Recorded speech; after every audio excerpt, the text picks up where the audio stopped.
5 seconds to go.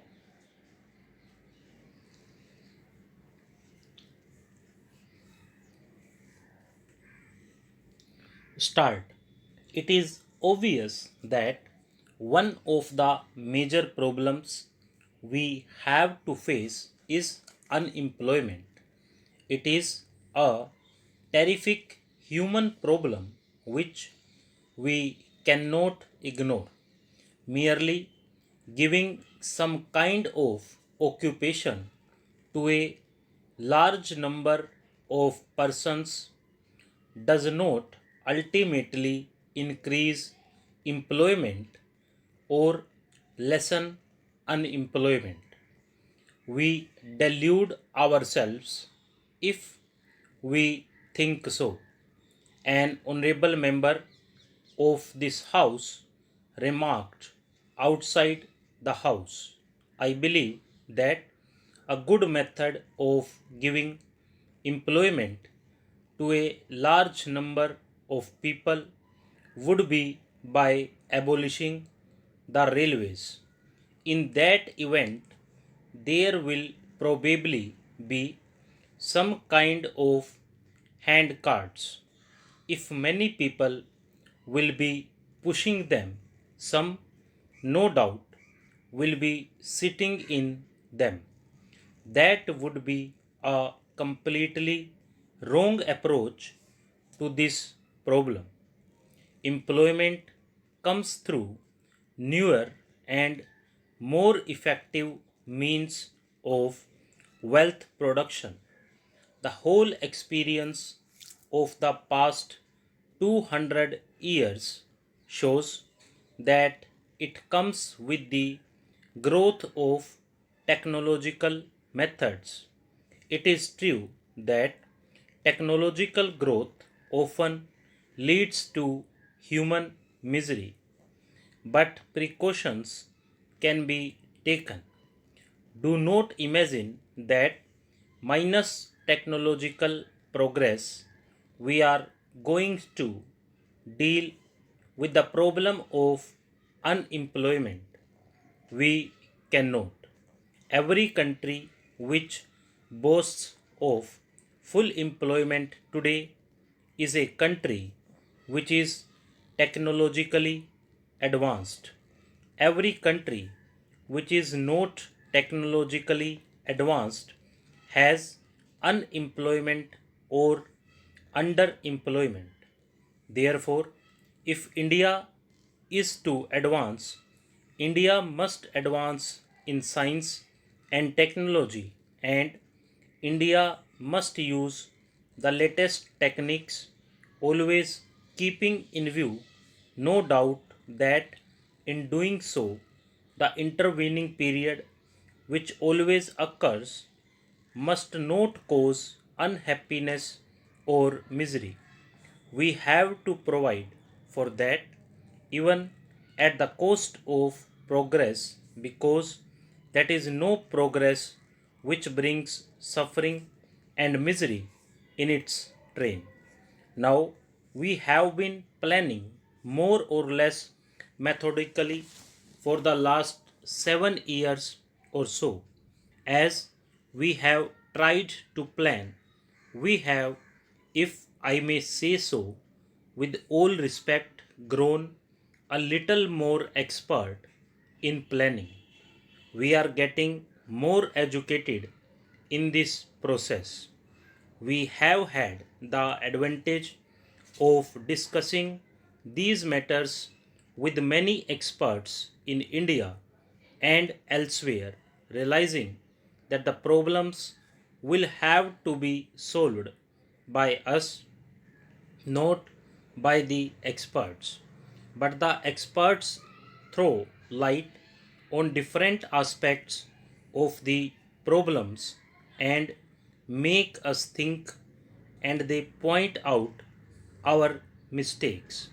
So gradually, through painful process of thought, we have proceeded along this path of planning.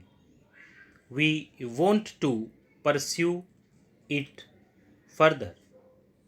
Even People who do not believe in planning, they are becoming fewer and fewer.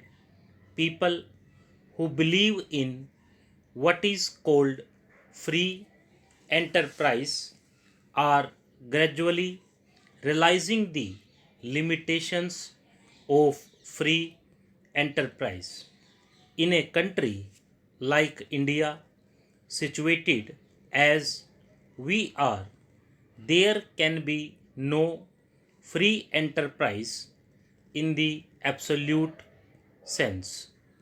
In our circumstances, I am quite certain that with an unplanned free enterprise approach, we cannot make any progress at all.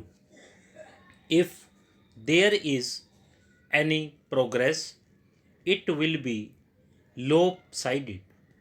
We can put up factories here and there, but it will result only in riches here and greater poverty there.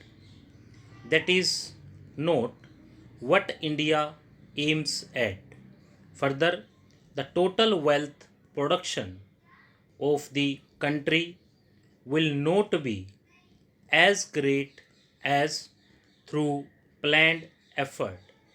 That is a patent fact requiring no proof. The essence of planning is to find the best way to utilize all resources of manpower, of money, and so on. And the essence of free enterprise is to leave these things more or less to chance. Well, if chance is a more satisfactory way of dealing with the problems of life than carefully thought out methods, then of course there need be no planning at all. It means trusting to luck. It is the old idea of fate. This is no good. All over the world, the idea of planning is being appreciated more and more.